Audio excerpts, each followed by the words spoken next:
قربانی کا جانور ایسا ہو کہ اس میں کوئی عیب نہ ہو، کانا نہ ہو، لنگڑا نہ ہو، لولا نہ ہو، اندھا نہ ہو، اور قربان گاہ تک خود چل کر جا سکتا ہو، اور بہت زیادہ دبلا نہ ہو کہ بالکل اس کی کھال ہڈی سے لگ گئی ہو، ایسا دبلا بھی نہ ہو، اور اچھا صحت مند اور تندرست جانور ہو۔ اس کی عمر اگر بکرا ہے تو سال بھر پورا ہونا ضروری ہے، اگر بودا ہے یا بھینس ہے اس کے 2 سال پورے ہونا ضروری ہے۔ ان سب مسائل کا ہم کو لحاظ رکھنا چاہیے، اور اگر ہم جانور قربان کر رہے ہیں، بکرا قربان کر رہے ہیں، تو ایسا کوئی ضروری نہیں ہے کہ بہت زیادہ مہنگا جانور خریدیں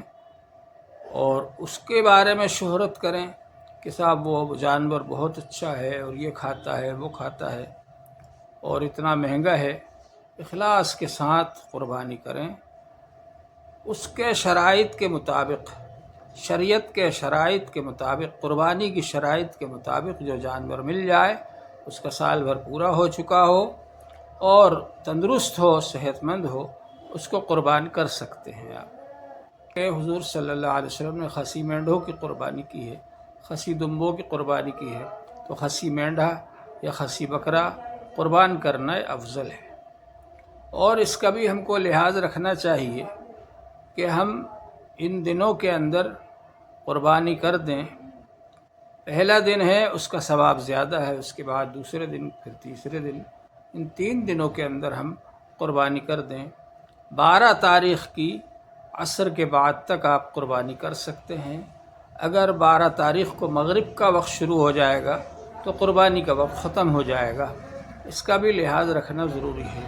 ان 3 دنوں کو ایام نحر کہا جاتا ہے، اور یہ 12 تاریخ کو یہ عصر کے وقت تک رہے گا، اور مغرب کا وقت شروع ہونے سے قربانی کا وقت ختم ہو جائے گا۔ اچھا تو ایک دن میں قربانی کریں، اور رات میں قربانی کرنے کو علماء نے مکروہ لکھا ہے، اس لیے کہ اس زمانے میں لائٹیں نہیں ہوتی تھیں، یہ اندیشہ تھا کہ کوئی رگ باقی نہ رہ جائے۔ قربانی کے جانور کی جو رگیں کٹنا ضروری ہیں ان سب کا کٹنا ضروری ہے، ایسا نہ ہو کہ کوئی باقی رہ جائے اور اندھیرے میں اس کا پتہ نہ چلے، اس لیے رات میں قربانی کرنے کو علماء نے مکروہ لکھا تھا۔ لیکن اب کیونکہ لائٹیں ہیں اور لائٹ کا انتظام کر کے آدمی قربانی کر سکتا ہے اور صحیح طریقے سے کر سکتا ہے، تو اب اس کی بھی گنجائش ہے کہ آدمی چاہے تو رات میں قربانی کر دے اور دن میں کرے تو زیادہ بہتر ہے۔ حضور پاک صلی اللہ علیہ وآلہ وسلم نے جو مسائل ہم کو بتائے ہیں ان مسائل کا لحاظ رکھنا چاہیے تاکہ ہماری قربانی صحیح طریقے پر ہو۔ حضور پاک صلی اللہ علیہ وآلہ وسلم نے ہم کو یہ تعلیم دی کہ ہم اپنے ہاتھ سے کوشش کریں کہ خود ذبح کریں، اور اگر خود ذبح نہ کریں تو جب ذبح کیا جائے اس وقت قربانی کے جانور کے پاس آ کر کھڑے ہو جائیں۔ حضور صلی اللہ علیہ وآلہ وسلم نے حضرت فاطمہ رضی اللہ عنہ سے فرمایا، یا فاطمہ قومی فاشہدی اضحیتک، اے فاطمہ آؤ اپنے قربانی کے جانور کے پاس کھڑی ہو جاؤ، اس لیے کہ قربانی کے خون کا پہلا قطرہ زمین پر گرتے ہی تمہارے سارے گناہوں کی مغفرت ہو جائے گی۔ تو اچھا یہ ہے کہ خود آ کر کے کھڑے ہو جائیں جب ذبح کیا جائے۔ اور قربانی کا اگر کوئی شخص ذبح کر رہا ہے تو اگر وہ چھری پر ہاتھ رکھے ہوئے ہے، 2 آدمیوں نے چھری پر ہاتھ رکھا ہے تو دونوں کو بسم اللہ اللہ اکبر پڑھنا ضروری ہے۔ اگر ایک آدمی نے قربانی کے جانور کی ٹانگ پکڑ رکھی ہے